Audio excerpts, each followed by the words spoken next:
The Trial for Murder by Charles Dickens. I have always noticed a prevalent want of courage, even among persons of superior intelligence and culture, as to imparting their own psychic experiences when those have been of spectral illusion. In what I am going to relate, I have no intention of setting up, opposing, or supporting any theory whatever. I had never before had any similar experience, nor have I ever had a similar experience since. It does not signify how many years ago, or how few, a certain murder was committed in England which attracted great attention. We hear more than enough of murderers as they rise in succession to their atrocious eminence, and I would bury the memory of this particular brute.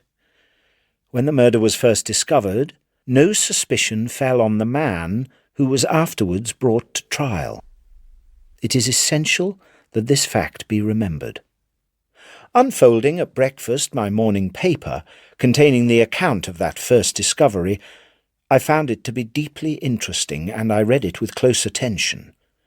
The discovery had been made in a bedroom, and when I laid down the paper, I was aware of a flash, rush, flow, I don't know what to call it, in which I seemed to see that bedroom passing through my room. Though almost instantaneous in its passing, it was perfectly clear, so clear that I distinctly, and with a sense of relief, observed the absence of the dead body from the bed. It was in no romantic place that I had this curious sensation, but in chambers in Piccadilly. I was in my easy chair, and the sensation was accompanied with a peculiar shiver which started the chair from its position. I went to one of the windows to refresh my eyes with the moving objects in the road below. The wind was high. As I looked out, it brought down from the park a quantity of fallen leaves, which a gust took and whirled into a spiral pillar.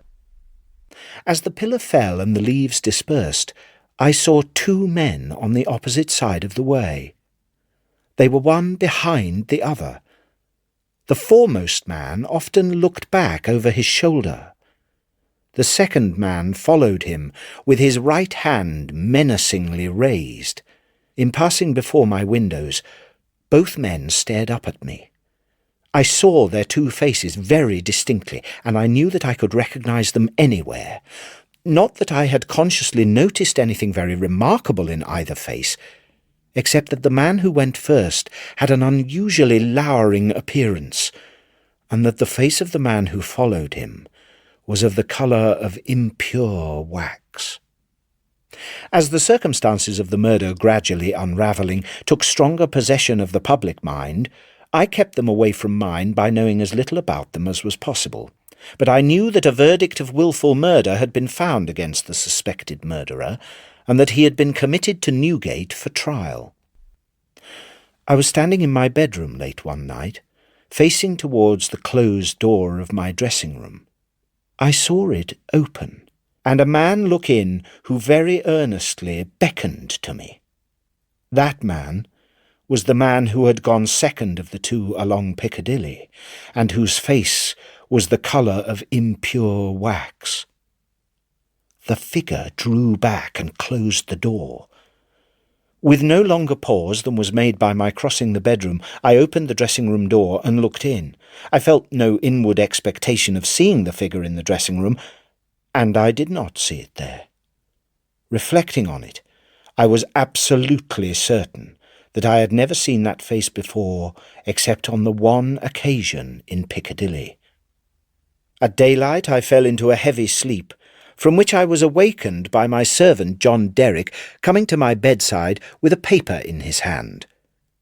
It was a summons to me to serve upon a jury at the forthcoming sessions of the Central Criminal Court at the Old Bailey. For a day or two I was undecided whether to respond to this call or take no notice of it. Ultimately I decided, as a break in the monotony of my life, that I would go. The appointed morning was a raw morning in the month of November. I took my seat in the place appropriated to jurors in waiting.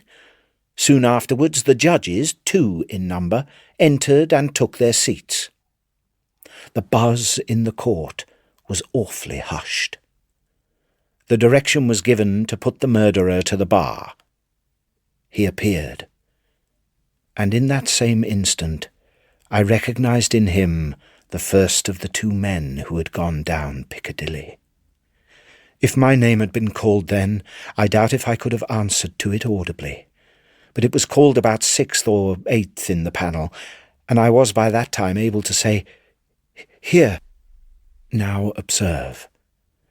As I stepped into the box, the prisoner, who had been looking on attentively, but with no sign of concern, became violently agitated and beckoned to his attorney. The prisoner's wish to challenge me was so manifest that it occasioned a pause, during which the attorney whispered with his client and shook his head. I afterwards had it from that gentleman that the prisoner's first affrighted words to him were, "At all hazards, challenge that man," but that as he would give no reason for it, and admitted that he had not even known my name until he heard it called and I appeared, it was not done. I was chosen foreman of the jury. On the second morning of the trial, after evidence had been taken for 2 hours, happening to cast my eyes over my brother jurymen, I found an inexplicable difficulty in counting them. I counted them several times, yet always with the same difficulty. In short, I made them 1 too many. I touched the brother juryman whose place was next me, and I whispered to him, "Oblige me by counting us." He looked surprised by the request, but turned his head and counted.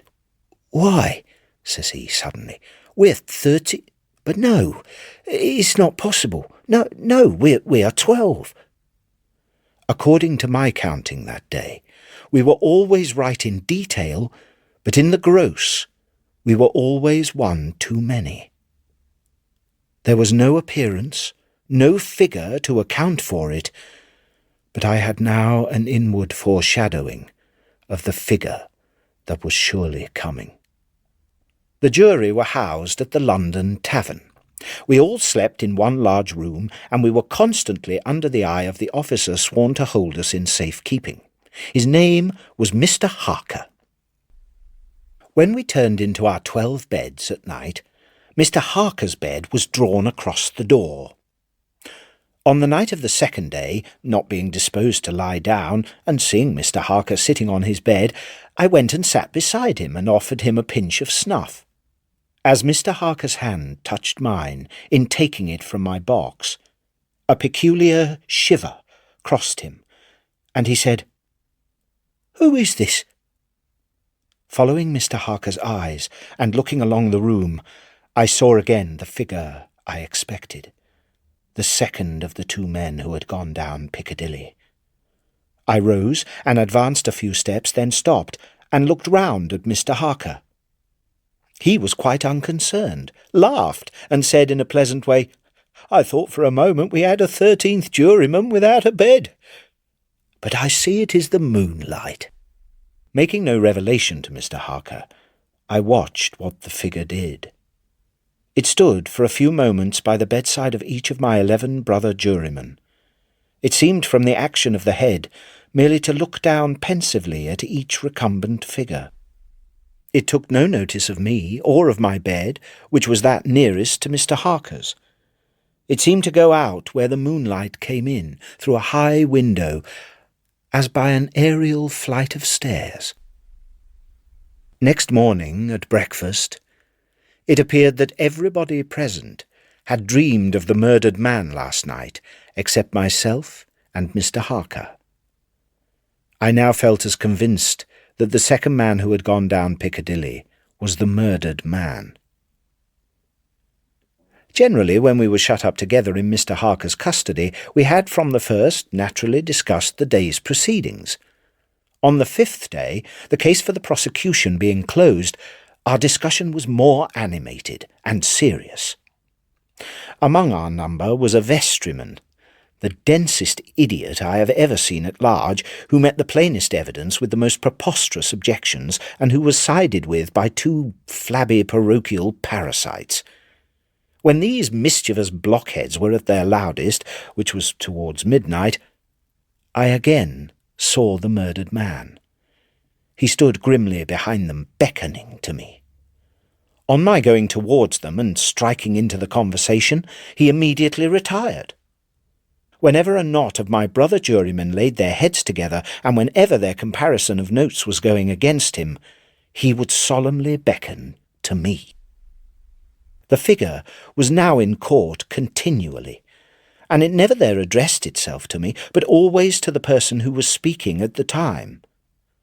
For instance, the throat of the murdered man had been cut straight across.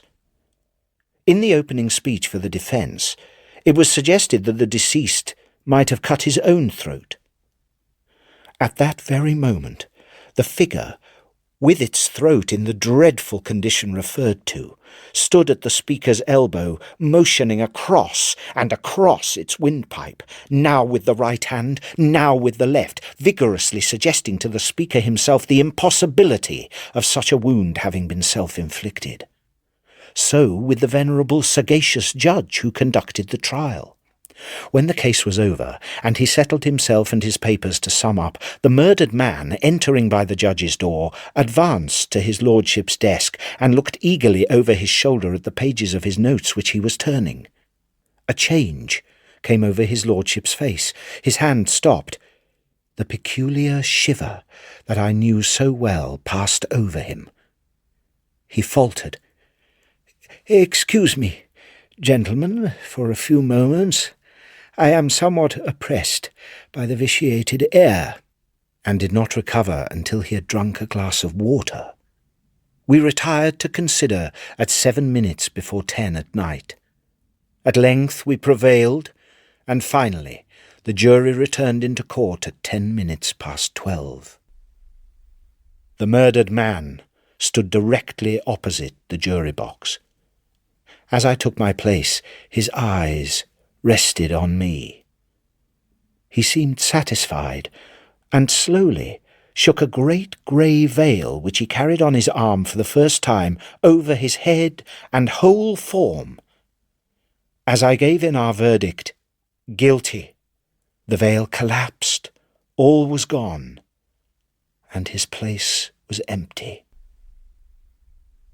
The murderer, being asked by the judge whether he had anything to say before sentence of death should be passed upon him, indistinctly muttered something which was described in the leading newspapers of the following day as a few rambling, incoherent and half-audible words.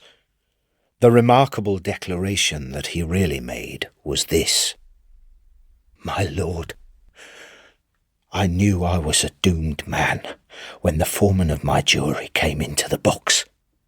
My lord, I knew he would never let me off, because, before I was taken, he somehow got to my bedside in the night, woke me, and put a rope round my neck."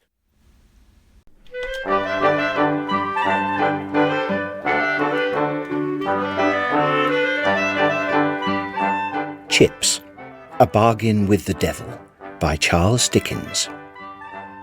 There was once a shipwright, and he wrought in a government yard, and his name was Chips. And his father's name before him was Chips. And his father's name before him was Chips. And they were all Chipses. And Chips the father had sold himself to the devil for an iron pot and a bushel of tenpenny nails and 1/2 ton of copper and a rat that could speak.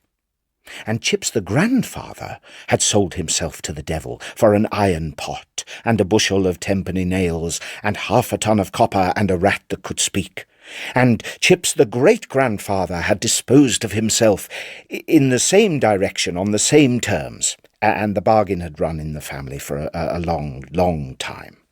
So, one day, when young Chips was at work in the dock slip all alone, down in the dark hold of an old 74 that was hailed up for repairs, The devil presented himself and remarked, "A lemon has pips, and a yard has ships, and I'll have chips." I don't know why, but this fact of the devil's expressing himself in rhyme was peculiarly trying to me. Chips looked up when he heard the words, and there he saw the devil with saucer eyes that squinted on a terrible great scale, and that struck out sparks of blue fire continually. And whenever he winked his eyes, showers of blue sparks came out, and his eyelashes made a clattering like flints and steels striking lights. And hanging over one of his arms by the handle was an iron pot, and under that arm was a bushel of tenpenny nails, and under his other arm was 1/2 ton of copper, and sitting on one of his shoulders was a rat that could speak. So the devil said again, "A lemon has pips, and a yard has ships, and I'll have chips." The invariable effect of this alarming tautology on the part of the evil spirit was to deprive me of my senses for some moments.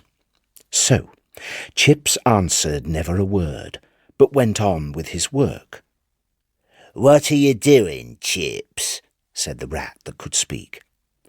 "I'm putting in new planks where you and your gang have eaten old away," said Chips. "But we'll eat them too," said the rat that could speak, "and we'll let in the water and drown the crew, and we'll eat them too." Chips, being only a shipwright and not a man-of-war's man, said, "You're welcome to it." But he couldn't keep his eyes off the 1/2 ton of copper or the bushel of tenpenny nails, for nails and copper are a shipwright's sweethearts, and shipwrights will run away with them whenever they can. So the devil said, "I see what you're looking at, Chips. You'd better strike the bargain. You know the terms. Your father before you was well acquainted with them, and so were your grandfather and great-grandfather before him." Says Chips, "I like the copper and I like the nails, and I don't mind the pot, but I don't like the rat."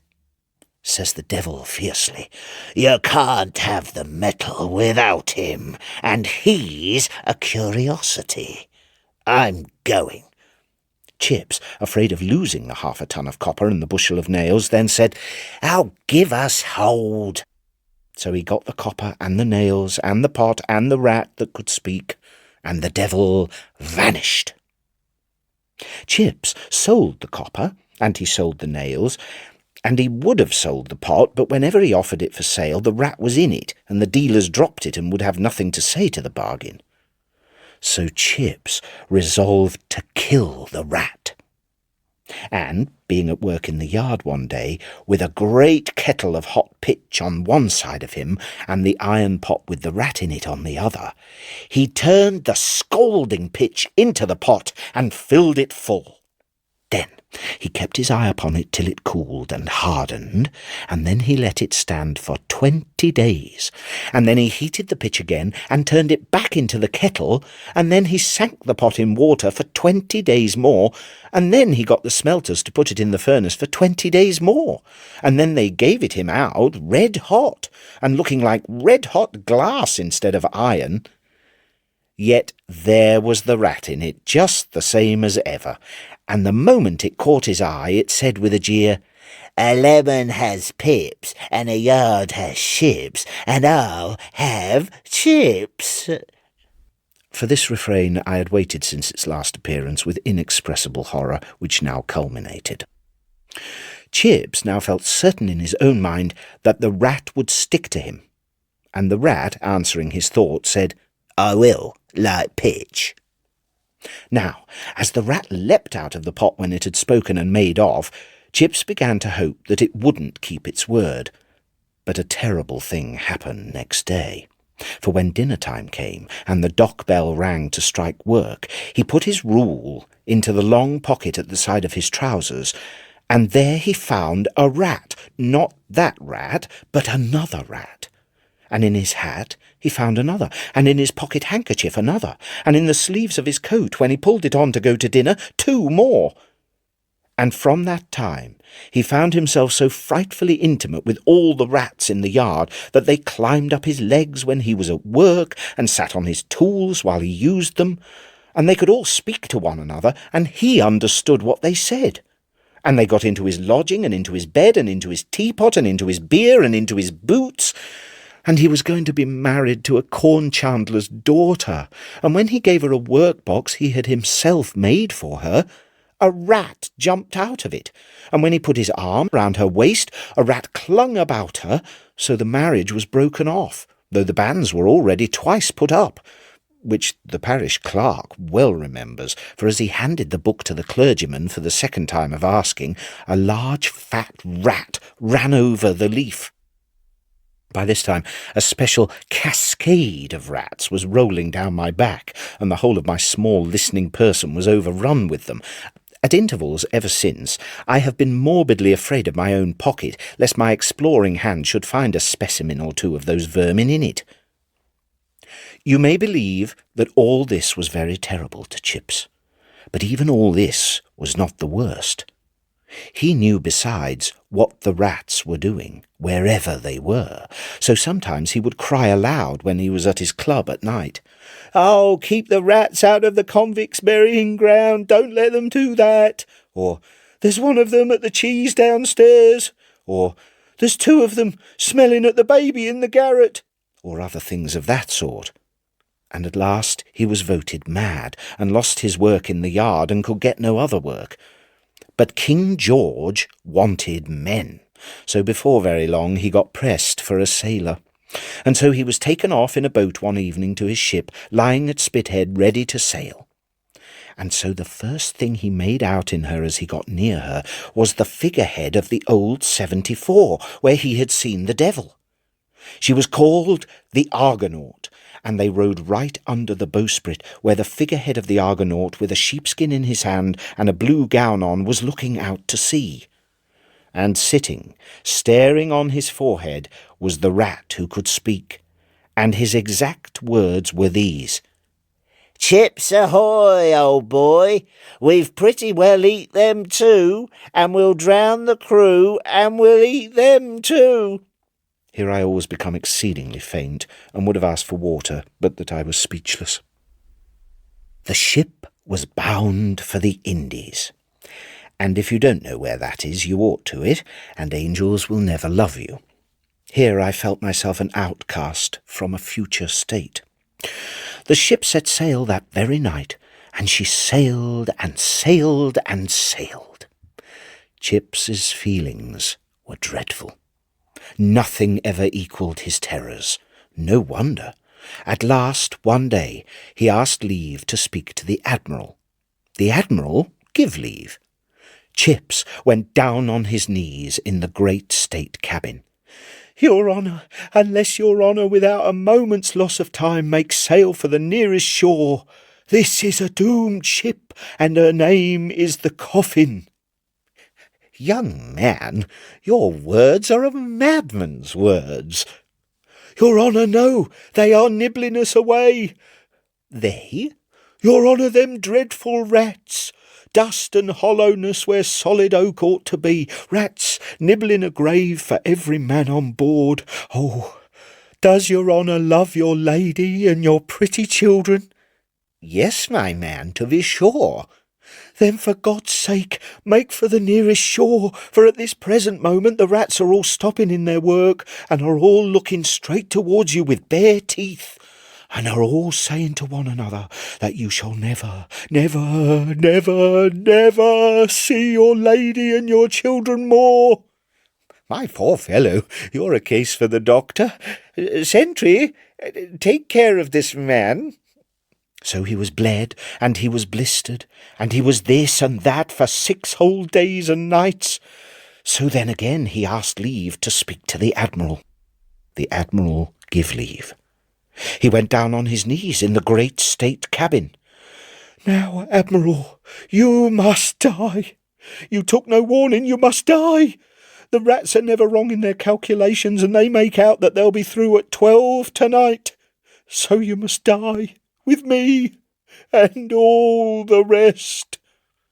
And so, at 12 o'clock, there was a great leak reported in the ship, and a torrent of water rushed in, and nothing could stop it, and they all went down, every living soul.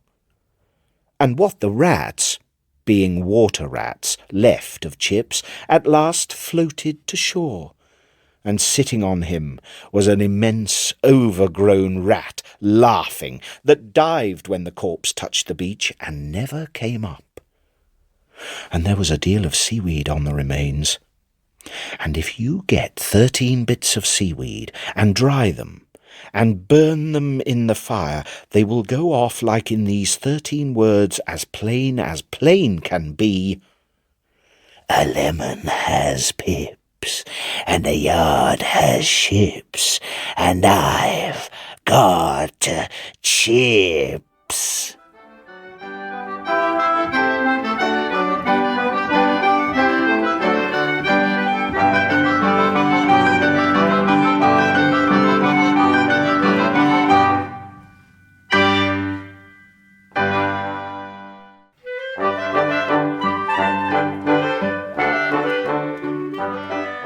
The Signalman by Charles Dickens.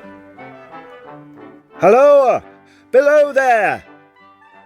When he heard a voice thus calling to him, the signalman was standing at the door of his box with a flag in his hand furled round its short pole. "Is there any path by which I can come down and speak to you?" I repeated my inquiry. After a pause, during which he seemed to regard me with fixed attention, he motioned with his rolled-up flag towards a point on my level.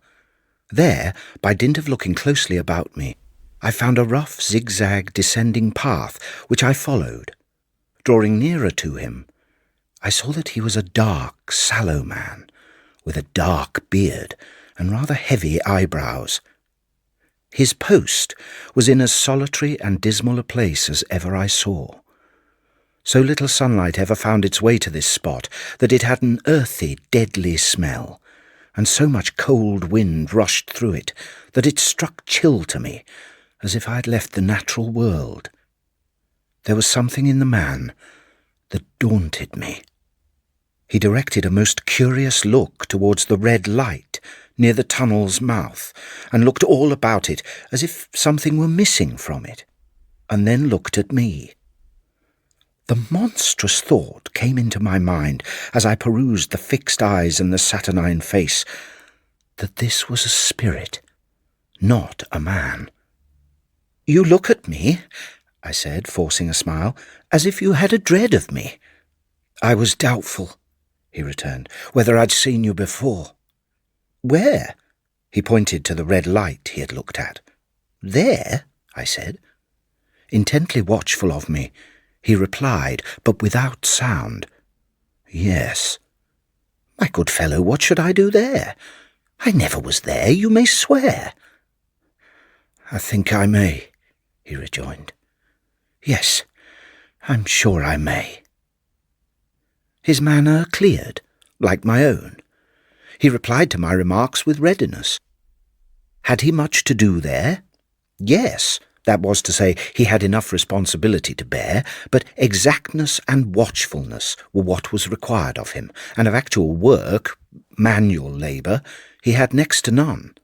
He took me into his box, where there was a fire, a desk for an official book in which he had to make certain entries, a telegraphic instrument with its dial, face, and needles.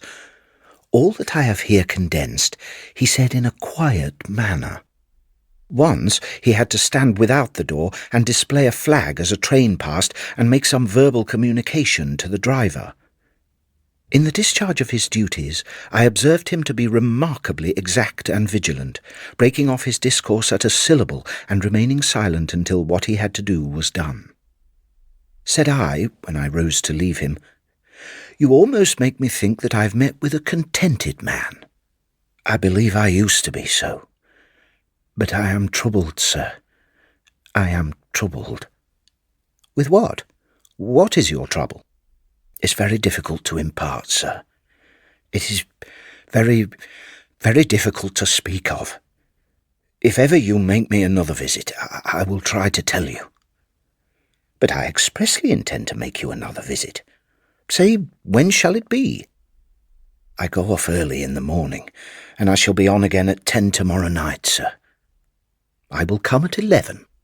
He thanked me, and went out at the door with me. And when you come down tomorrow night, don't call out. Let me ask you a parting question. What made you cry, "Hello, below there," tonight? Heaven knows, said I. I cried something to that effect. Not to that effect, sir. Those were the very words. I know them well.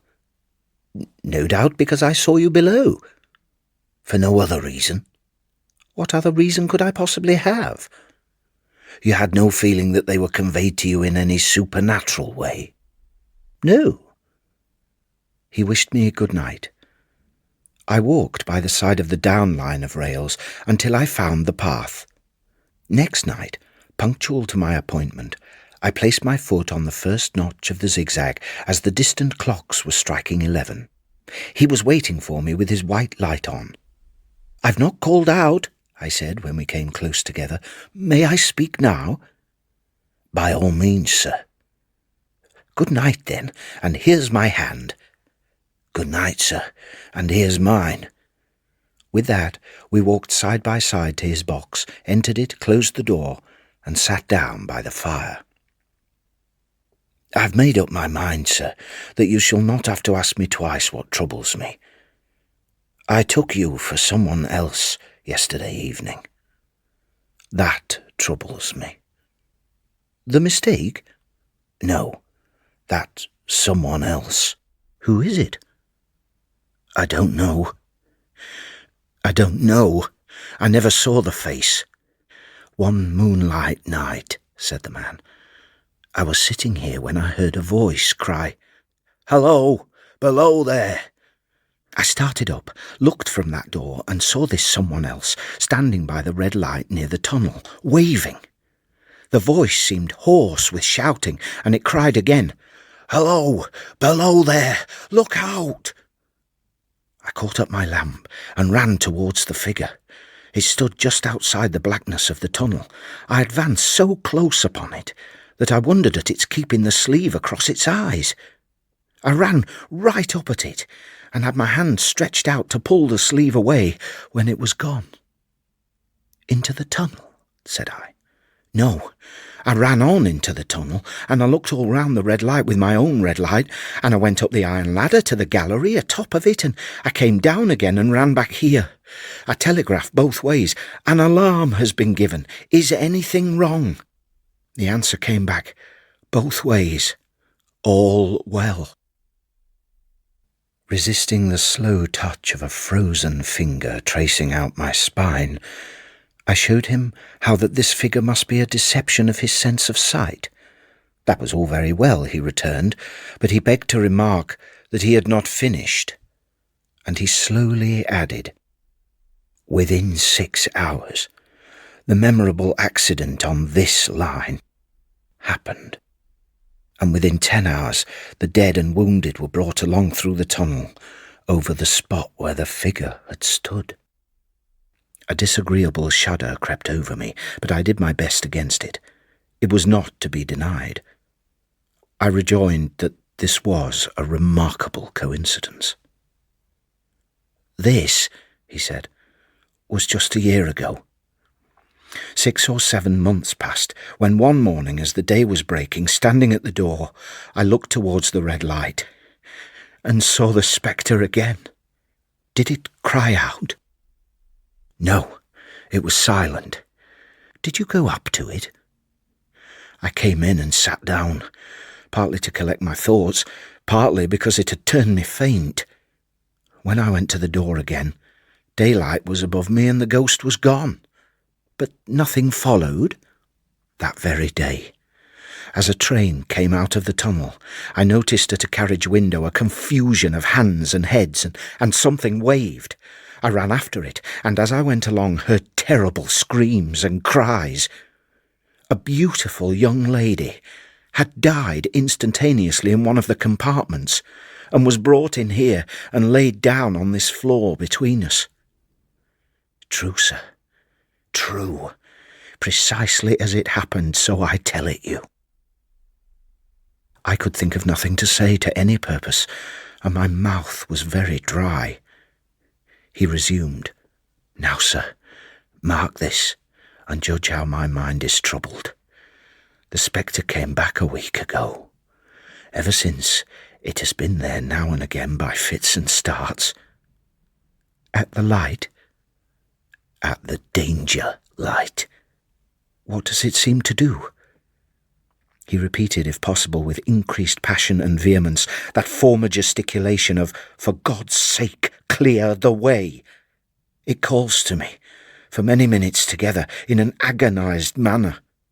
Below there, look out, look out! It stands waving to me. By this time you will fully understand, sir, he said, that what troubles me so dreadfully is the question, what does the spectre mean? What is its warning against? He said. What is the danger? Where is the danger? There is danger overhanging somewhere on the line. Some dreadful calamity will happen. It is not to be doubted after what has gone before. What can I do? If I telegraph danger on either side of me, I can give no reason for it. They would think I was mad. This is the way it would work. Message. Danger. Take care. Answer. What danger? Where? Message. Don't know, but for God's sake, take care. They would displace me. What else could they do? His pain of mind was most pitiable to see.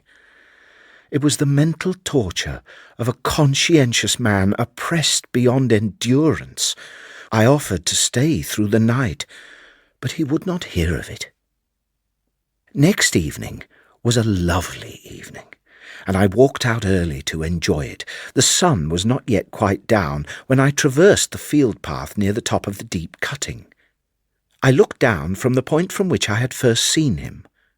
I cannot describe the thrill that seized upon me when, close at the mouth of the tunnel, I saw the appearance of a man with his left sleeve across his eyes, passionately waving his right arm. The nameless horror that oppressed me passed in a moment, for I saw that this appearance of a man was a man indeed, and that there was a little group of other men standing at a short distance to whom he seemed to be rehearsing the gesture he made.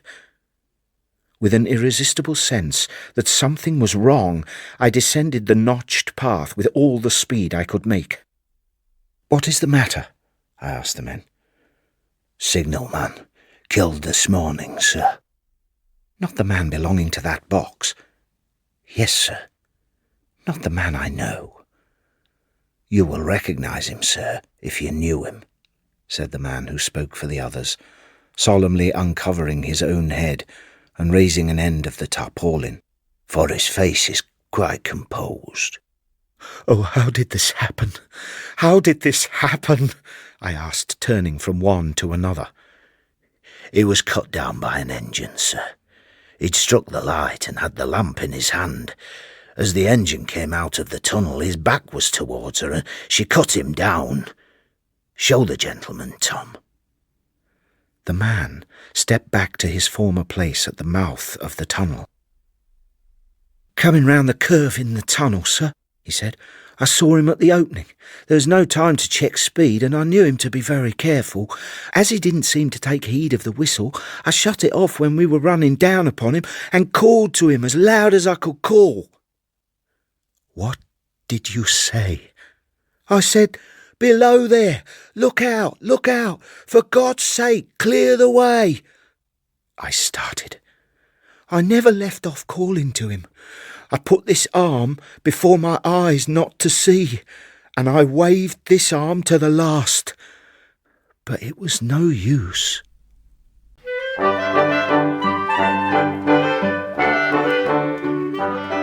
A Madman's Manuscript by Charles Dickens. Yes, a madman's. How that word would have struck to my heart many years ago. I like it now, though. It's a fine name. It's a grand thing to be mad. To be peeped at like a wild lion through the iron bars, to gnash one's teeth and howl to the merry ring of a heavy chain, and to roll among the straw. Hurrah for the madhouse! Oh, it's a rare place. I remember days when I was afraid of being mad, when I used to start from my sleep and pray to be spared from the curse of my race. I knew that madness was mixed with my blood, and that one generation had passed away without the pestilence appearing among them, and that I was the first in whom it would revive. At last it came upon me, and I wondered how I could ever have feared it. I could go into the world now and laugh and shout with the best among them.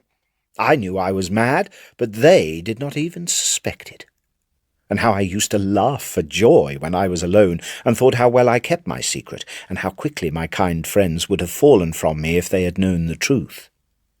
I could have screamed with ecstasy when I dined alone with some fine roaring fellow, to think how pale he would have turned if he had known that the dear friend who sat close to him, sharpening a bright glittering knife, was a madman with all the power and half the will to plunge it in his heart. Oh, it was a merry life. Riches became mine. Wealth poured in upon me, and I rioted in pleasures enhanced 1,000-fold to me by the consciousness of my well-kept secret. I inherited an estate. Where was the wit of the sharp-sighted men of sound mind? Where the dexterity of the lawyers, eager to discover a flaw? The madman's cunning had overreached them all. I had money.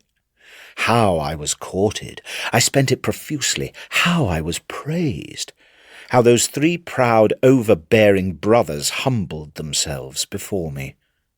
The old white-headed father, too, such deference, such respect, such devoted friendship. He worshipped me. The old man had a daughter, and the young men a sister, and all the 5 were poor. I was rich, and when I married the girl, I saw a smile of triumph play upon the faces of her needy relatives as they thought of their well-planned scheme and their fine prize. It was for me to smile. They little thought they had married her to a madman.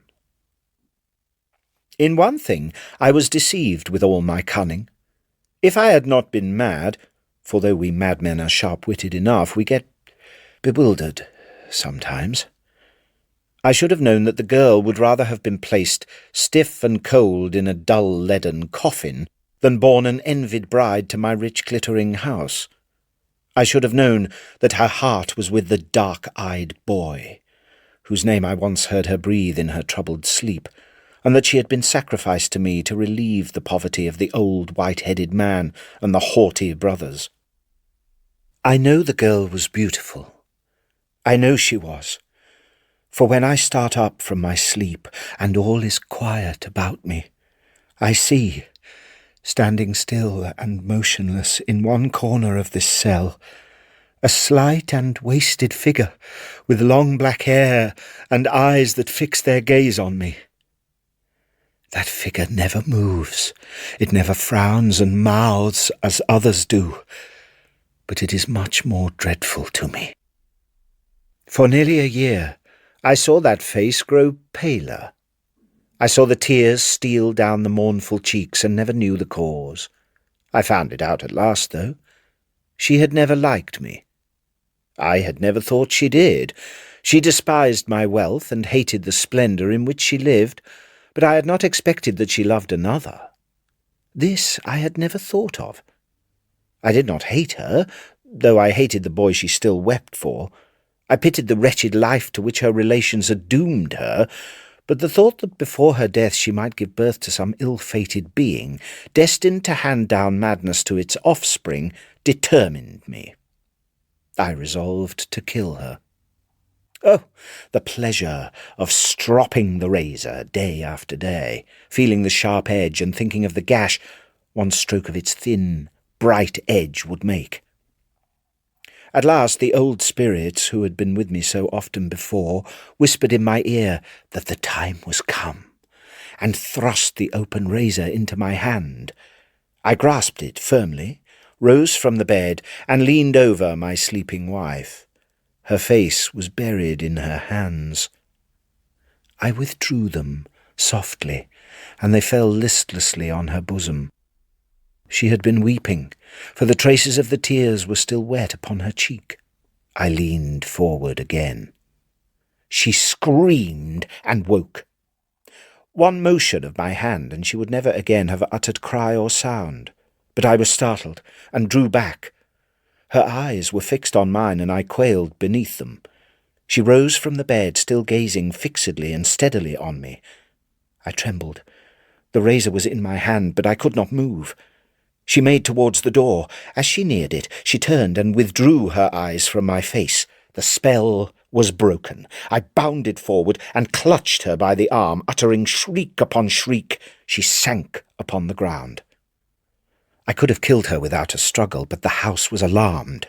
I heard the tread of footsteps on the stairs. I replaced the razor in its usual drawer, unfastened the door, and called loudly for assistance. They came, and raised her and placed her on the bed. She lay bereft of animation for hours, and when life returned, her senses had deserted her. Doctors rolled up to my door in easy carriages, with fine horses and gaudy servants, who were at her bedside for weeks, consulting together in low and solemn voices.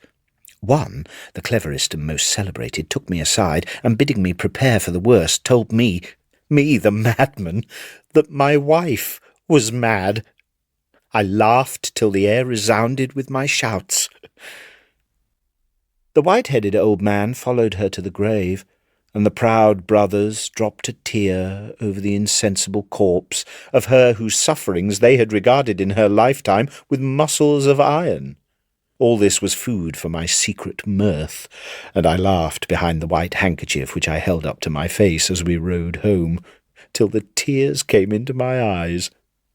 But I was restless and disturbed, and I felt that before long my secret must be known. Yet I ground my teeth and drove my sharp nails into my hands. I kept it down, and no one knew I was a madman yet. I remember, though it's one of the last things I can remember, how I let it out at last. Let me see. Yes, I had been out. It was late at night when I reached home, and found the proudest of the three proud brothers waiting to see me. Urgent business, I was told. I hated that man with all a madman's hate. Many a time had my fingers longed to tear him. I ran swiftly upstairs. It was late, and we were alone together for the first time. We sat in silence for a few minutes. He spoke at last. My recent dissipation and strange remarks, made so soon after his sister's death, were an insult to her memory. He thought I had not treated her well. He wished to know whether he was right in inferring that I meant to cast a reproach upon her memory and a disrespect upon her family. It was due to the uniform he wore to demand this explanation. This man had a commission in the army, a commission purchased with my money and his sister's misery. This was the man who had been foremost in the plot to ensnare me and grasp my wealth. This was the man who had been the main instrument in forcing his sister to wed me, well knowing that her heart was given to that pulling boy. Due to his uniform, the livery of his degradation. I turned my eyes upon him. I could not help it, but I spoke not a word. I saw the sudden change that came upon him beneath my gaze. He was a bold man, but the colour faded from his face, and he drew back his chair. I dragged mine nearer to him, and I laughed. I was very merry then. I saw him shudder. I felt the madness rising within me. He was afraid of me. "You villain," said I. "I found you out. I discovered your hellish plots against me. I know her heart was fixed on someone else before you compelled her to marry me. I know it. I know it." He jumped suddenly from his chair, brandished it aloft, and bid me stand back, for I took care to be getting closer to him all the time I spoke. I screamed rather than talked, for I felt tumultuous passions eddying through my veins, and the old spirits whispering and taunting me to tear his heart out. "Damn you," said I, starting up and rushing upon him. "I killed her. I am a madman. Down with you, blood! Blood! I will have it!" I turned aside with one blow the chair he hurled at me in his terror, and closed with him, and with a heavy crash we rolled upon the floor together. It was a fine struggle, that, for he was a tall, strong man fighting for his life, and I, a powerful madman thirsting to destroy him. I knew no strength could equal mine, and I was right. Right again, though a madman. His struggles grew fainter. I knelt upon his chest and clasped his brawny throat firmly with both hands. His face grew purple, his eyes were starting from his head, and with protruded tongue he seemed to mock me. I squeezed the tighter. The door was suddenly burst open with a loud noise, and a crowd of people rushed forward, crying aloud to each other to secure the madman. My secret was out, and my only struggle now was for liberty and freedom. I gained my feet before a hand was on me, and cleared my way with my strong arm as if I bore a hatchet in my hand, and hewed them down before me. I gained the door, dropped over the banisters, and in an instant was in the street. Straight and swift I ran, and no one dared to stop me. I heard the noise of the feet behind, and redoubled my speed. It grew fainter and fainter in the distance, and at length died away altogether. I was borne upon the arms of demons, who swept along upon the wind, and bore down bank and hedge before them, until at last they threw me from them with a violent shock, and I fell heavily upon the earth. When I woke, I found myself here in this grey cell, where the sunlight seldom comes, and the moon steals in, which only serves to show that silent figure in its old corner, for from the first shades of dusk till the earliest light of morning, she still stands motionless in the same place, listening to the music of my iron chain, and watching my gambols on my straw bed.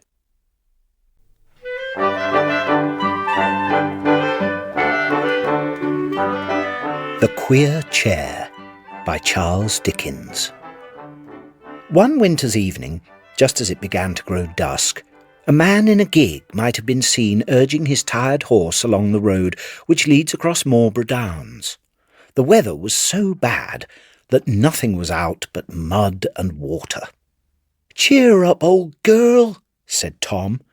"The first house we come to we'll put up at, so the faster you go, the sooner it's over.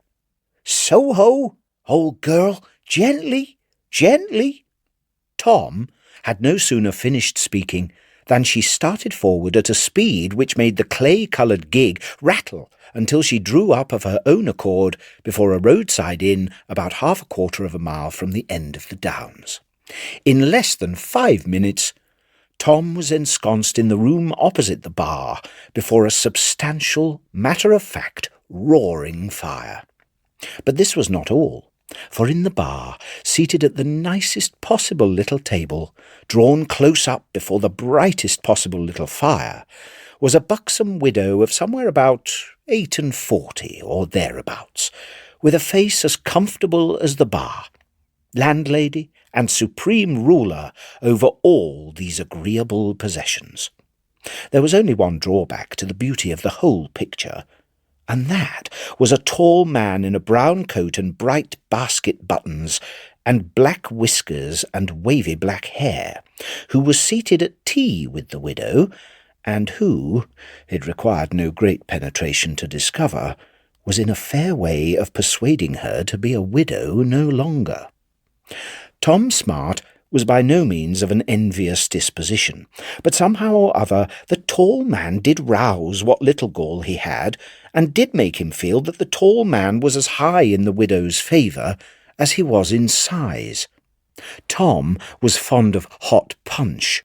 I may venture to say he was very fond of hot punch, and it had been long his ambition to stand in a bar of his own, just like this, in a green coat, knee cords and tops, and he felt very justly and properly indignant that the tall man should be in a fair way of keeping such an excellent house, while he, Tom Smart, was as far off from it as ever.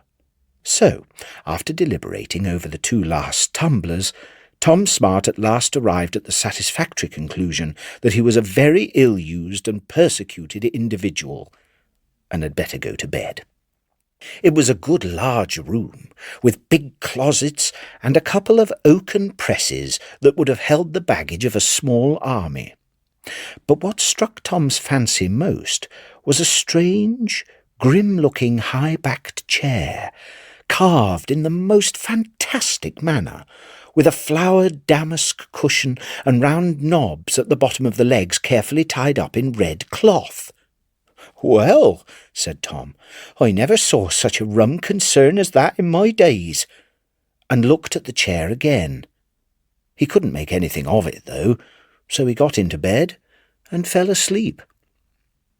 In about half an hour, Tom woke up with a start from a confused dream of tall men and tumblers of punch, and the first object that presented itself to his waking imagination was the queer chair, and, suddenly, as he looked at it, a most extraordinary change seemed to come over it. The carving of the back gradually assumed the lineaments and expression of an old, shrivelled human face. The damask cushion became an antique flapped waistcoat. The round knobs grew into a couple of feet, encased in red cloth slippers, and the whole chair looked like a very ugly old man with his arms akimbo. Tom sat up in bed and rubbed his eyes to dispel the illusion. No, the chair was an ugly old gentleman, and what was more, he was winking. He began to grow rather indignant when he saw the old gentleman winking and leering at him, and at length he resolved that he wouldn't stand it, and said in a very angry tone, "What the devil are you winking at me for?" "Because I like it, Tom Smart," said the chair. "How do you know my name, old nutcracker face?" inquired Tom Smart. "I know everything about you, Tom. Everything. You're very poor, Tom." "I certainly am," said Tom Smart. "But how came you to know that?" "Never mind that. You're much too fond of punch." Tom blushed and was silent. "The widow's a fine woman. Remarkably fine woman, eh, Tom? And I am her guardian." "Are you?" inquired Tom Smart. "I knew her mother and her grandmother. She was very fond of me. Made me this waistcoat. I want you to marry the widow." "Me, sir?" said Tom. "You," said the old gentleman. "Bless your reverend locks, she wouldn't have me," and Tom sighed involuntarily as he thought of the bar. "Wouldn't she?" said the old gentleman firmly. "No, no," said Tom. "There's somebody else in the wind, a tall man with black whiskers." "She will never have him." "Well, if you stood in the bar, you'd tell another story." "Pooh, pooh," said the old gentleman. "I know all about that." "About what?" said Tom. "The kissing behind the door and all that sort of thing. However, Tom, I'm wandering from the point. This man is a rascally adventurer. The moment he married the widow, he would sell off all the furniture and run away. She would be deserted and reduced to ruin, and I should catch my death of cold in some broker's shop." "Well, yes, but—" "Don't interrupt me. Of you, Tom, I entertain a very different opinion. for I well know that if you once settled yourself in a public house, you would never leave it. Therefore you shall have her, and he shall not." "Well, what is to prevent it?" said Tom Smart. "He is already married." "Oh, how can I prove it?" The old gentleman untucked his arm from his side and pointed to one of the oaken presses. "He little thinks that in the right-hand pocket of a pair of trousers in that press he has left a letter entreating him to return to his disconsolate wife with 6 babes, and all of them small ones." As the old gentleman solemnly uttered these words, his features grew less and less distinct, and his figure more shadowy. The light faded gently away, and Tom Smart fell back on his pillow and dropped asleep. Morning aroused Tom from the lethargic slumber into which he had fallen on the disappearance of the old man. "How are you, old boy?" The chair remained motionless. "Which press did you point to? You can tell me that," said Tom. The old man would not be drawn into conversation. "It's not much trouble to open it, anyhow," said Tom, getting out of bed very deliberately. He walked up to one of the presses. The key was in the lock. He turned it, and there was a pair of trousers. He put his hand into the pocket and drew forth the identical letter the old gentleman had described. "Queer sort of thing, this," said Tom Smart. "Very queer." But as there was nothing in either to lessen the queerness, he thought he might as well dress himself and settle the tall man's business at once, just to put him out of his misery. "Good morning, ma'am," said Tom Smart, closing the door of the little parlour as the widow entered. "Good morning, sir," said the widow. "What will you take for breakfast, sir? There's a very nice ham and a beautiful cold larded fowl." These words roused Tom from his reflections. Thoughtful creature! Comfortable provider! "Who is that gentleman in the bar, ma'am?" inquired Tom. "His name is Dickens, sir," said the widow, slightly blushing. "He's a tall man," said Tom. "He's a very fine man, sir, and a very nice gentleman." "Ah," said Tom. "Is there anything more you want, sir?" inquired the widow, rather puzzled by Tom's manner. "Why, yes," said Tom. "My dear ma'am, will you have the kindness to sit down for one moment?" The widow looked much amazed, but she sat down, and Tom sat down too, close beside her. Somehow or other, the palm of Tom's hand fell upon the back of the widow's hand, and remained there while he spoke. "My dear ma'am, you deserve a very excellent husband. You do indeed." "Lor, sir," said the widow, as well she might. "I scorn to flatter, but you deserve a very admirable husband, and whoever he is, he'll be a very lucky man." "I'm sure I'm very much obliged to you, sir, for your good opinion," said the buxom landlady, half laughing. "And if I ever marry again—" "If? Well," said the widow, laughing outright, "when I do, I hope I shall have as good a husband as you describe." "Jenkins to wit," said Tom. "Lord, sir!" exclaimed the widow. "Oh, don't tell me," said Tom. "I know him." "I am sure nobody who knows him knows anything bad of him," said the widow, bridling up at the mysterious air with which Tom had spoken. "Hem!" said Tom Smart. The widow inquired whether Tom thought it gentlemanly to take away the character of another gentleman behind his back. "I'll say it to him fast enough," said Tom, "only I want you to hear it first." "What is it?" "I'll astonish you," said Tom, putting his hand in his pocket. "If it's that he wants money, I know that already, and you needn't trouble yourself." "Pooh! Nonsense! That's nothing," said Tom Smart. "Oh dear, "What can it be?" exclaimed the poor widow. "No, don't be frightened. You won't scream." "No, let me see it." He placed the letter in the widow's hand. The widow rocked herself to and fro, and wrung her hands. "Oh, the deception and villainy of the man!" "Frightful, my dear ma'am, but compose yourself," said Tom Smart. "Oh, I can't compose myself," shrieked the widow. "I shall never find anyone else I can love so much." "Oh, yes, you will, my dear soul," said Tom Smart, letting fall a shower of the largest-sized tears in pity for the widow's misfortunes. In the energy of his compassion, he had put his arm round the widow's waist, and the widow, in a passion of grief, had clasped Tom's hand. She looked up in Tom's face and smiled through her tears. Tom looked down in hers and smiled through his. The Haunted Man and the Ghost's Bargain by Charles Dickens, dramatised by Jill Brooke, with John Moffat as Dickens and Michael Tudor Barnes as Redlaw.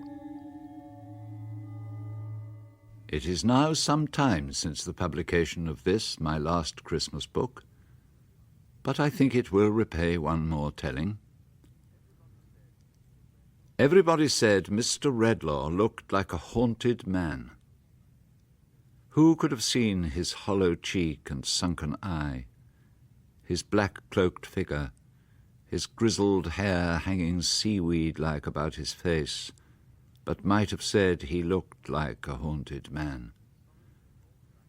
His solitary vault-like dwelling was in a remote part of the ancient college where he lectured in chemistry.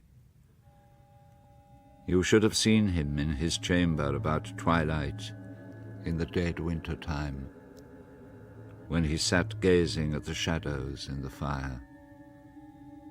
You should have seen him then.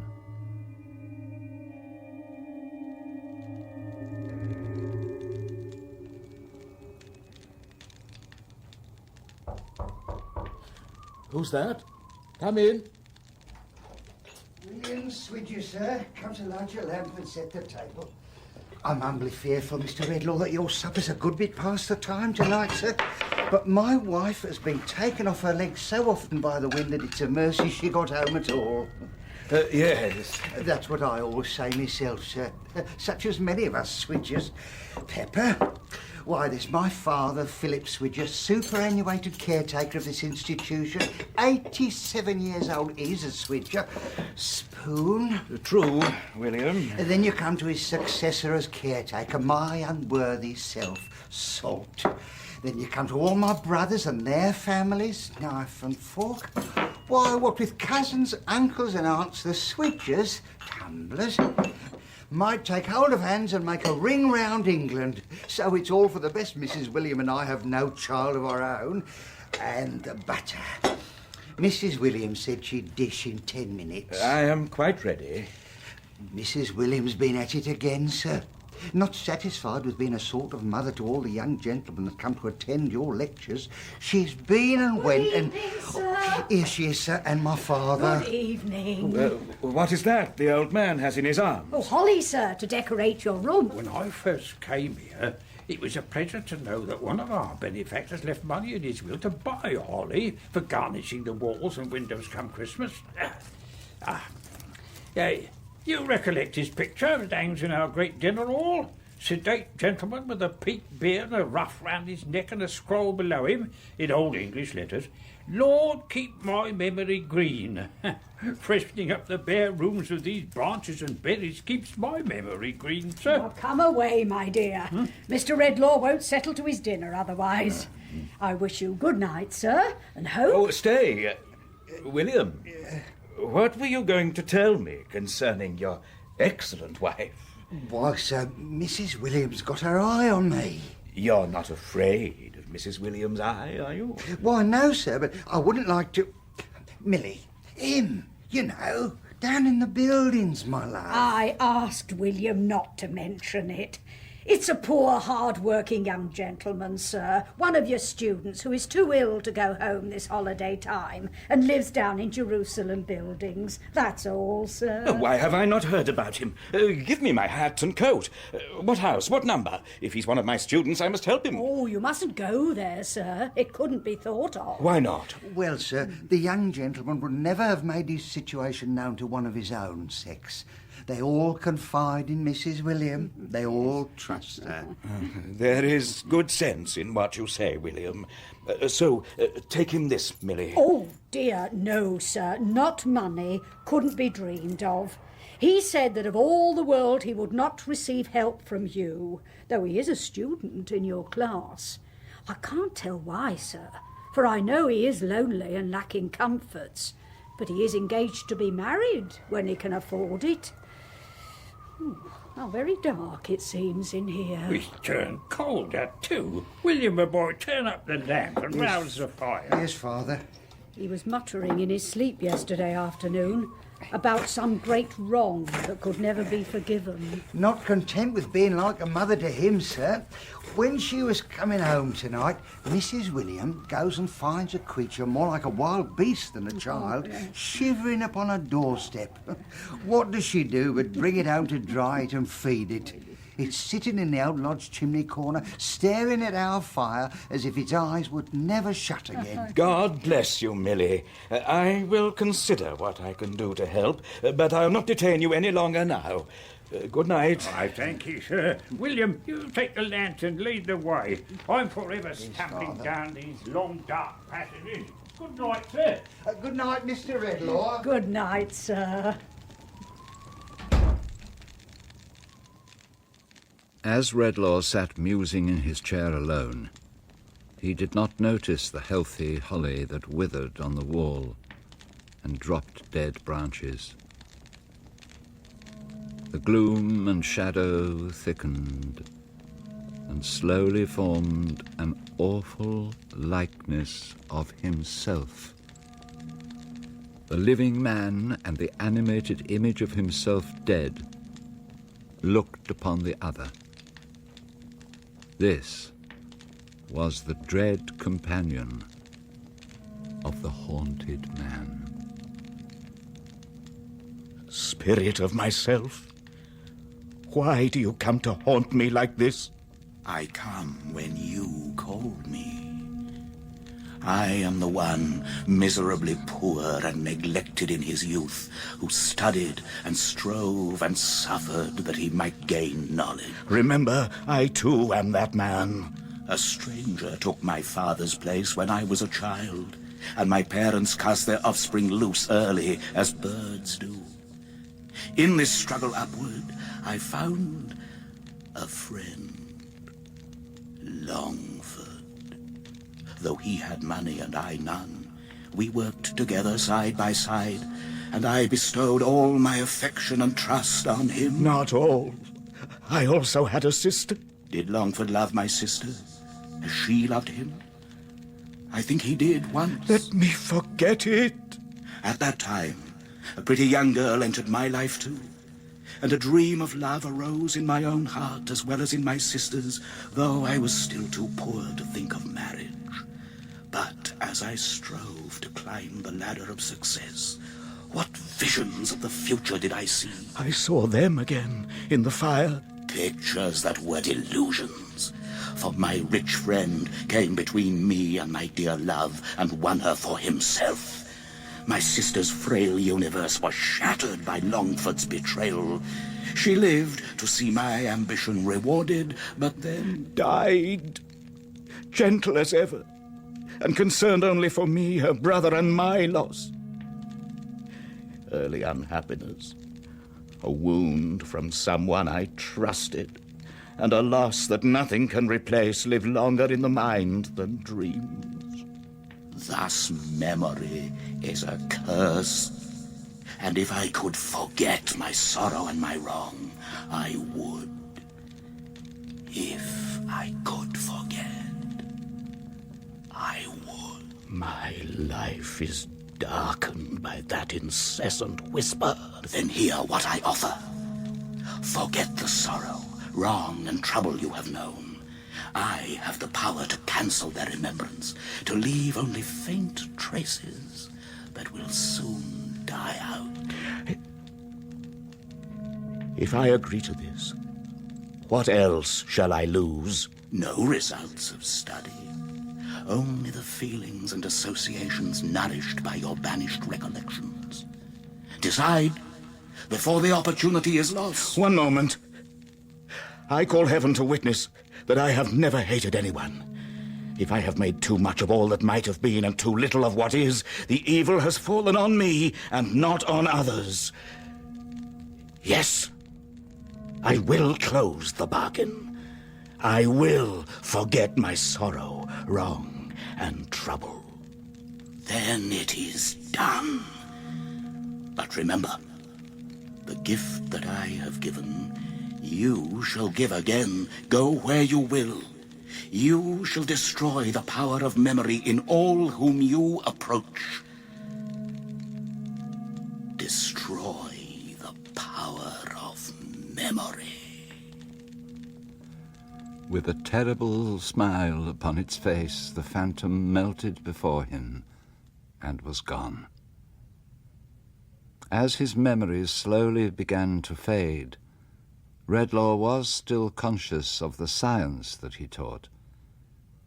In the material world, no atom can be spared without a blank being made in the great universe. Were not good and evil, happiness and sorrow, all necessary in the memories of men? Once deprived of kindly recollection, how would the balance of people's lives be changed? Would their hearts not harden, and their souls give way to irritation and despair? His thoughts were broken by a shrill cry far off in the wind. Where are you? Hello? Where are you? What is it? Come to the light. As Redlaw raised the lamp and tried to pierce the gloom, something rushed past him into the room like a wildcat and crouched down in a corner. A bundle of tatters held together by a hand. A baby savage. I'll bite if you hit me. Who are you? What do you want? Where's the woman? I want to find the woman what brought me here and set me by the fire. She was gone so long I went to look for her and lost myself. I don't want you. I want the woman. Try to run, would you? Let me go. I've done nothing to you. What is your name? Got none. Let me go. I want to go back to the woman. Oh, this way. I'll take you. Remember, the gift that I have given, you shall give again, go where you will. No. I will not go to the lodge tonight. Go straight down this passage and into the yard. You see the fire shining on the window there? Now, be off with you, and leave me alone.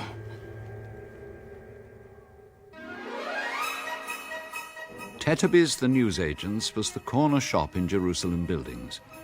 There was a good show of literature in the window, chiefly consisting of out-of-date picture newspapers. Walking sticks and marbles were included in the stock in trade. It had once extended into the light confectionery line, but nothing connected with that branch of commerce remained except a glass jar containing a languishing mass of bullseyes which had melted and congealed until all hope of getting them out was gone. In another jar was a heap of minute wax dolls. Time was when it had put its trust in cheap jewellery, for in one pane of glass there was a card of signet rings and a black talisman of inscrutable purpose labelled ninepence. Mr. Adolphus Tetterby sat in a small parlour partitioned off from his small shop by a small screen pasted all over with small scraps of newspapers.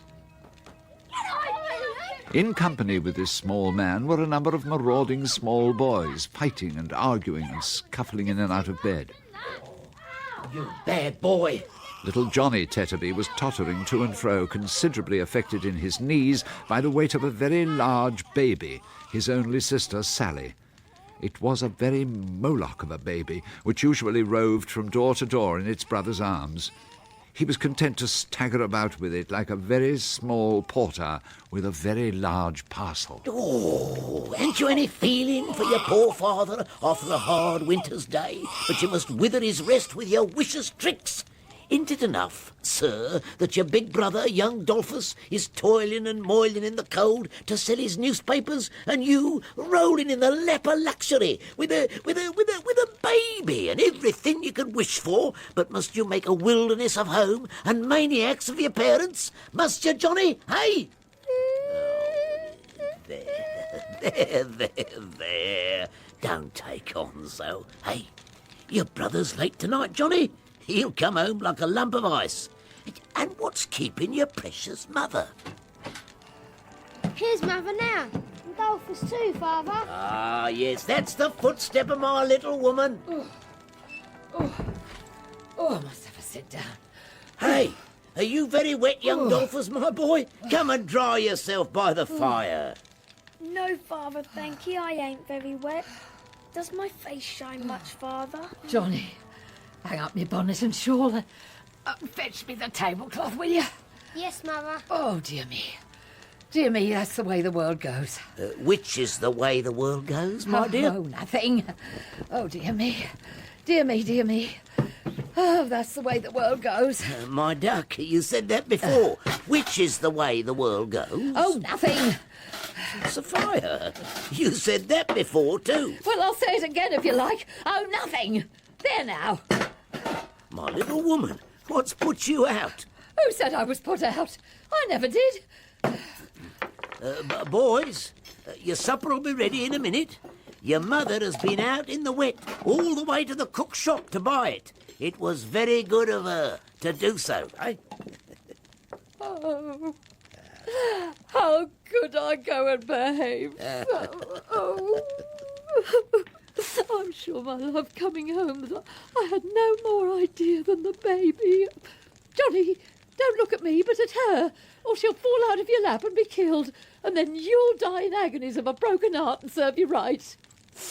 I'd no more idea of being cross than that little darling. But somehow, ever since that man looked at me... My dear, whatever do you mean? There was this odd-looking man in the street, a stranger, and dressed all in black. Ever since I've seen him, I've felt very strange. Oh, I don't know. I must be tired. I understand. My little woman was put out. Hard times and hard weather and hard work make life trying now and then. Yes. I'm quite better now. Oh, what a wicked fool I was. Do you know, Dolphus, my dear, that when I was single, I might have given myself away in several directions. Why, at one time, there were 4 after me. Yes, my love. Well, I'm sure I never think of such things now. And I'm sure I've got as good a husband as any in the world. But you see, well, I did get a little out of sorts in the street just now. There were such delightful things to buy, such delicious things to eat, and there was so much calculating to be done before I durst lay out a sixpence. You hate me, Dolphus, don't you? Not quite, as yet. Well, I'll tell you the whole truth, and then perhaps you will. It was after I saw that man, and I was trudging home in the cold when I began to wonder whether I mightn't have done better and been happier if... If you had married somebody else? Yes, that's what I really thought.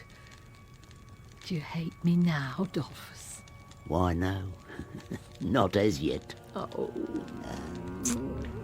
I don't know whether I was ill or mad or what, but suddenly I couldn't recall anything that ought to bind us together. All the pleasures we've ever had seemed so cheap and insignificant that I hated them. I could think of nothing except our being poor and the number of mouths we have to feed. Well, my dear, that's truth after all. Oh, but since I've been at home a little while, I felt as if a rush of recollection has come over me that softened my heart. All our cares and wants since we've been married seemed to speak to me and say they'd made us one, and that I never could have been, or would have been, any other than the wife and mother I am. Oh, how could I have ever behaved so? Oh, look! That man in the shop! What does he want? Why, whatever's the matter? How you shake? He's the one I saw in the street just now. I'm afraid of him. Afraid of him? Why? I can't remember. Oh, what is it that's going from me again? What is it? What may be your pleasure, sir, with us? I fear that my coming in unnoticed has alarmed you. But you were talking and did not hear me. My little woman there says it's not the first time you've alarmed her tonight. I am sorry, I had no intention of frightening her. My name is Redlaw, and I lecture at a college nearby. A young gentleman who is a student there lodges in your house, I believe. Mr. Denham's room is upstairs, sir, if you wish to see him. I'll light your way, if you'll follow me up this little staircase. No, I'd rather go alone. He does not expect me. Please, give me the candle, and I'll find my own way. Very well, sir. Come! Here! There's enough of this! Get to bed there! The place is small enough without you. Get to bed! What has upset them? What have I done? Redlaw was beginning to understand enough of what he was and what he made of others to fear contact with his fellow man. Is that you, Millie? Mr. Redlaw? Don't get up from your couch. I will sit here, by the door. I heard by accident that one of my class was ill and alone. As luck would have it, I have found him. An attack of fever has weakened me, sir, but I'm greatly better. I cannot say I have been alone in my illness, or I should be forgetting my kind nurse. You were speaking of Millie, the caretaker's wife. Yes, sir. I remember your name, and now I recollect your face, though we have had very little personal communication together. Very little. Why have you tried to keep your situation from me? Mr. Redlaw, I fear you have discovered my secret. But think how innocent I am, except in name and descent, of any wrong inflicted on you. Wrong? For heaven's sake, sir, let me return to my old, reserved and distant place among your students. Know me only as Denham, the name I have assumed, and not by that of Longford. Longford? My mother's name, sir. The name she took when she might perhaps have taken one more honoured. My parents' marriage was not a happy one, and from my infancy my mother has spoken of you with honour and respect. It may be presumptuous of me to mention the subject, but since you once felt no common interest in my mother, it may mean something to hear with what affection I have regarded you, and how reluctantly I have kept aloof from your encouragement. Remain where you are. Don't come nearer to me. What have I to do with your distempered dreams? If you want money, here it is. I came to offer it, and for no other reason. Take back your purse, sir. I wish you could take the memory of your words from me, too. You do? I do. I can see very well now, thank you, Dolph. Don't cry, dear. Millie, I'm afraid to meet her. There is a quality of goodness in her that I fear I might influence. Hide me. There is an inner room in there, sir.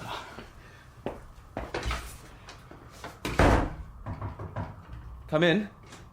Dear Mr. Edmund, they told me you had a visitor.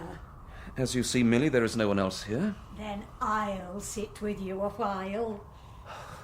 Your pillows are not comfortable. I will soon put them right. Please leave them alone. You make such a fuss over everything.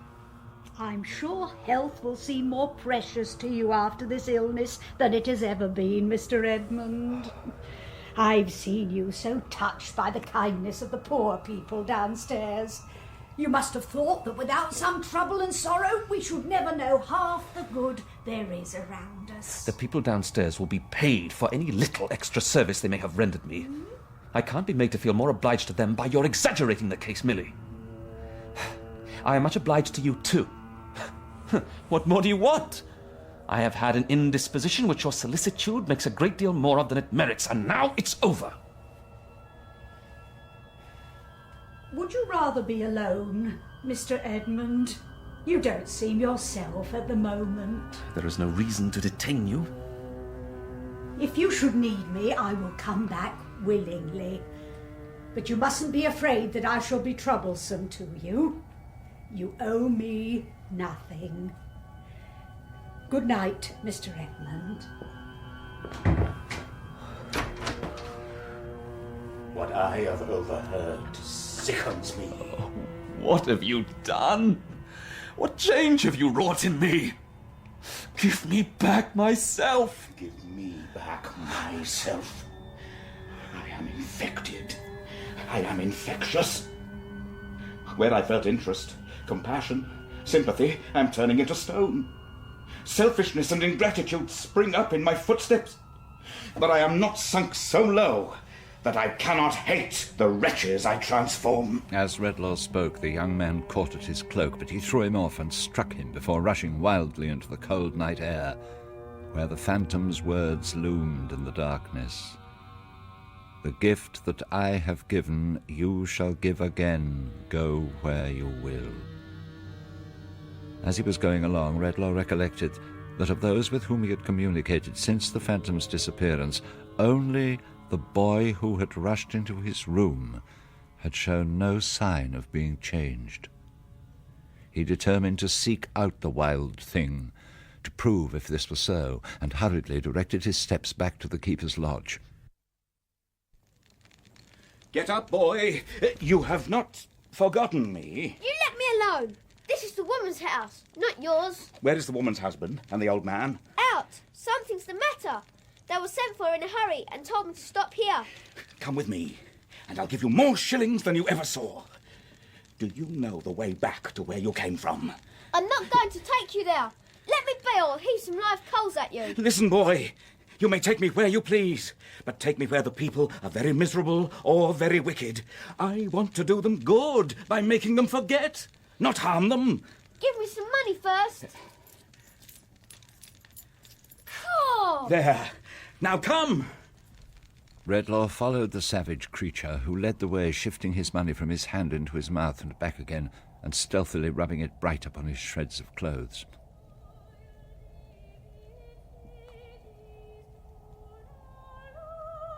Redlaw stopped briefly to listen to a plaintive strain of music he thought he heard, and glanced down at the child.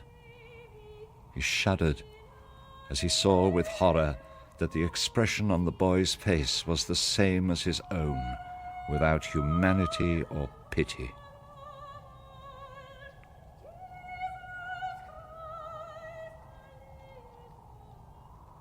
They journeyed on for some time until they arrived at a ruinous collection of houses. The boy touched Redlaw's arm and stopped.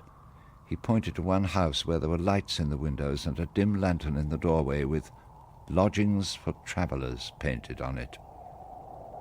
In there! I'll wait outside. Will they let me in? Say you're a doctor. There's plenty ill here. Redlaw saw him trail himself upon the dust and crawl within the shelter of an arch as if he were a rat. He had no pity for the thing, but feared it, and when it looked at him with that frightful likeness of expression on its face, Redlaw hurried into the house as a retreat. He pushed open the yielding door and placed his hand upon the broken stair rail. He passed a man who drew back with much emotion in his manner, and, as if by a sudden impulse, mentioned Redlaw's name aloud. Redlaw had no time to consider, however, for, to his greater amazement, he was greeted by old Philip Swidger. Mr. Redlaw, how like you, sir. You've come after us to render any help you can, but you're too late. Come in, sir. Here's my son William, too. Who is the man on the bed? My eldest son, George. It was more his mother's pride than all the rest. As I entered the house, I saw a man who seemed to know me. Who was he? A gambler and a ne'er-do-well, I'm afraid, sir. Having been wayfaring towards London with my unhappy brother, he'd come to fetch us. Oh, Father? My boy. You spoke just now of my having been my mother's favourite. It's dreadful to think now of what happened long ago. No, it does me good, George.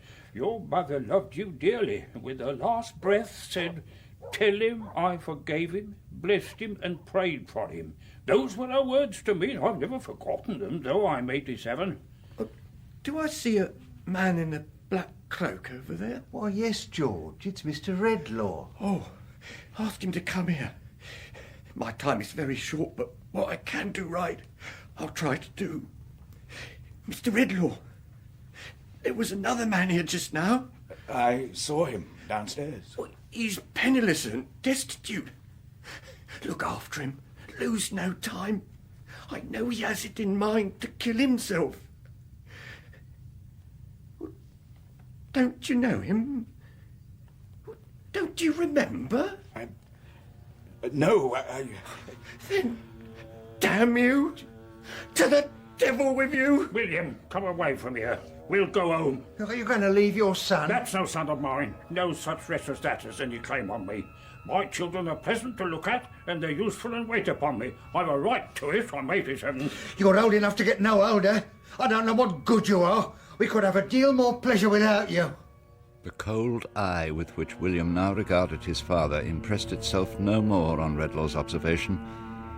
He broke his way from the spot to which he seemed to have been fixed and ran out of the house. His guide came crawling forth from his refuge and readily obeyed his instructions to take them back to the college. The chemist made no pause until they reached his chamber, where the boy withdrew behind the table and watched him as he made the door fast. The stillness of the room was broken at last by a knock at the door. It's Millie, sir. Please let me in. What is the matter? My brother-in-law is worse, and his father has turned childish in a moment. William himself is changed. Oh, Mr. Redlaw, help me. I am the last one who can help. George has been muttering in his sleep about a man you saw there, who was your friend once, long ago. Let me out! I want to go back to the woman. Shadow of myself, come back and haunt me day and night. Let me out! Undo what I have done and restore those whom I have cursed. Redlaw, he will kill himself. He was your friend. Let me in. A ghostly silence succeeded to the knocking. In time, the boy fell asleep, and in his chair the chemist sat like a man turned to stone. He raised his head and saw the phantom standing looking at him.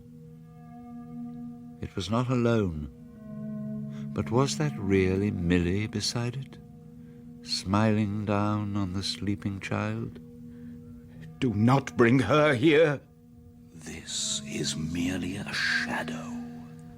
When morning comes, seek out the reality whose image I present before you. To destroy her peace and make her what I am myself.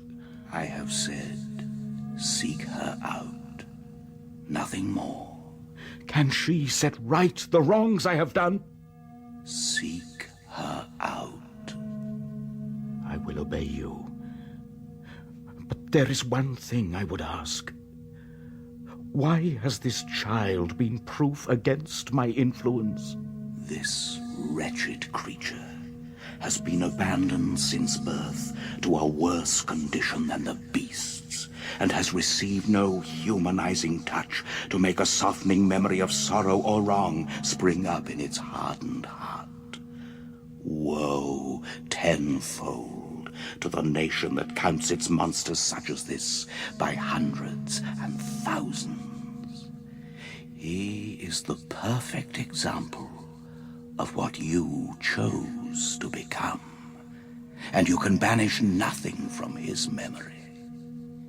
He is the symbol of man's indifference, you of man's presumption. Redlaw stooped beside the boy, and with the compassion he now felt for both of them, covered him up as he slept. Soon the sun rose, red and glorious, turning the smoke and vapour of the city to a cloud of gold. The Tetterbys were up and doing, though their tempers were sadly changed. The hand of every little Tetterby was against the other little Tetterbys, and even Johnny's hand rose against the baby. You brute! You murdering little boy! Why don't her teeth come through then, instead of bothering me? How would you like it? If you was me, you'd go for a soldier. I will too. There ain't no babies in the army. I wish I was in the army myself. I'm a slave here. I never have holiday from one year's end to another year's end. Why don't you do anything, Dolphus? You better read the paper than do nothing at all. What's there to read in a paper? Police, suicides, No business of mine. births, marriages and deaths. Are those nothing to you? I don't see why births or deaths should interest me till it's my turn. As to marriage, I've done it myself. I know quite enough about 'em. How old and shabby he looks. I never saw such a change in a man. Oh, dear me, it was a sacrifice. If you mean your marriage, my good woman, I was the sacrifice, and I wish the sacrifice hadn't been accepted. You can't wish it more than I do, Tetterby. I don't know what I ever saw in her. She's fat, she's ageing, she don't compare with other women. He's common-looking. He's small. He's beginning to stoop, and he's going bald. I must have been half out of my mind when I did it. My senses must have forsook me. I can see Mrs. William coming down the street. Why? Oh, Lord, forgive me. What evil tempers have I been given way to? How could I have ever treated him badly again after all I said last night? Sophia, my little woman, I shall never forgive myself. So it was me. Me? No, I wondered how I'd ever admired you and thought you didn't look, well, as slim as I could wish. And I thought you were small. And so you are. Yeah. And I'll make much of you because of it. Merry Christmas, Mrs. William! Are you all so glad to see me too this bright Christmas morning? We are. Mr. Redlaw came to see me at sunrise and implored me to go with him to the house where William's brother is lying ill. When we went into the room, the sick man sat up in his bed and, bursting into tears, stretched out his arms to me and entreated me to ask his poor old father for his pardon and his blessing. He held my hand until he sank into a doze. All this has made me very happy. Dear kind nurse, forgive me. I heard the children calling out your name, and suddenly I was myself again. Oh, dear Millie, don't weep. Don't reproach me so. It's not that. No, it's joy. Oh, dear. Now, there is news from home, Mr. Edmund. Johnny, you come along with me. Your not writing when you were very ill created some suspicion of the truth. Your fiancée was unable to rest without satisfying her doubts and came up to town last night. She came directly to the college and I spoke to her before sunrise. Where is she now? Why, she is in my little parlour at the lodge, waiting to see you. Now hurry! When Milly arrived back at the lodge, Mr. Redlaw was already there. Old Philip was sitting sullenly in his chair, coldly watched by William. But as Milly came in, and father and son both turned to look at her, a radiant change came upon their faces, and they threw wide their arms to embrace her. Why, where has my quiet mouse been all this time? But I fancy I've been dreaming. Well, that's what I say myself, Father. I've been in an ugly sort of dream, I think. How are you, Father? Oh, it's strong and brave, my boy. Begging your pardon, Mr. Redlaw, but seeing you here on a Christmas morning reminds me of when you were a student. Yes, I recollect you came here one Christmas morning with a young lady. Asking your pardon, but I think it was a sister you was very much attached to. I had a sister. Well, it began to snow, and my wife invited your sister to sit by the fire burning in the great dinner hall. As I was turning up the blaze for her to warm her feet by, she read the scroll out loud that's underneath the picture, "Lord, keep my memory green." If I should die, she said, may the Lord keep my brother's memory of me green, and not let me be forgotten. You speak to me of what I cannot follow. My memory is gone, and I have lost all that man would remember. Mr. Redlaw, can you remember what I said about someone who was your friend and stood on the verge of destruction? Yes, I remember that. Well, he is the father of Mr. Edmund, the student who has been ill. His real name is Longford. I recollect the name. Did he ever wrong me? Yes. Oh, then it's hopeless. Hopeless. I went back to the house last night alone and thank God managed to trace him. I was not a moment too soon. He's waiting outside, sir. Let me bring him in. Very well. Come in, sir. See how low he's sunk, how lost he is. Do you not think it would move your pity if you could remember all that was connected with him long ago? Seems to me to be a good thing we remember wrong that has been done us, that we may forgive it. Indeed. Pardon me, great heaven, for throwing away thine own high attribute. Perhaps you now see Mr. Longford in a clearer light. I do. He cannot go home. He knows that he could only carry shame and trouble to those he had so cruelly neglected. A little money would enable him to live and try to atone for the wrong he's done his unfortunate wife and son. It shall be done. Tell him that I would forgive him if I were so happy as to know how he wronged me. Come closer, Mr. Longford. You are so generous, Redlaw, that you will try to banish your feeling that the force of retribution has been at work when you look at this decayed wretch standing before you. But I do not try to banish it from myself. I took my first downward step the day I dealt falsely by you and took your loved one from you. I might have been a different man if I had avoided that first fatal step. Your sister is at rest, and better off than she could have been with me, even if I were the man you once thought me. Without this kind lady's help, I should have made my own grave last night, and I have dared to come here, at her suggestion, to take your bounty and to thank you for it. I hope my son may deserve your interest for his mother's sake. As he went out, he raised his eyes to Redlaw, who looked him in the face and held out his hand. Longford, returning, touched it with both his own, and slowly left the room. The chemist dropped into a chair, his face in his hands, as Milly knelt down to put some warm clothing on the boy. You know, sir, there's a motherly feeling in Mrs. Williams' breast that must and will out. I wish we had one of our own to love and cherish. She built such hopes on our little dead baby. Oh, I am not unhappy, though I think of it every day. It is a comfort to me. It speaks to me in many ways. It has given me greater sympathy for others' disappointed hopes.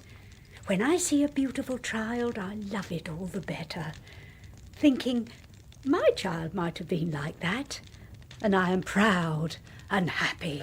Milly, you are the spirit of goodness and affection, and by your teaching an example of pure, unselfish love, I feel my memory is being restored to me, and I thank God for it. So Redlaw folded Milly to his heart as the student entered, leading by the hand a lovely young girl, and he embraced them too and entreated them to be his children. Then he laid his hand upon the child and vowed to protect and teach him. Then he shook old Philip's hand and said that they would hold a Christmas dinner in the great dinner hall. And it was done. Gazing from the darkness of the panelled wall like life, the sedate face in the portrait with the beard and ruff looked down at them all from under its verdant wreath of holly, and clear and plain below, as if a voice had uttered them, were the words, "Lord, keep my memory green."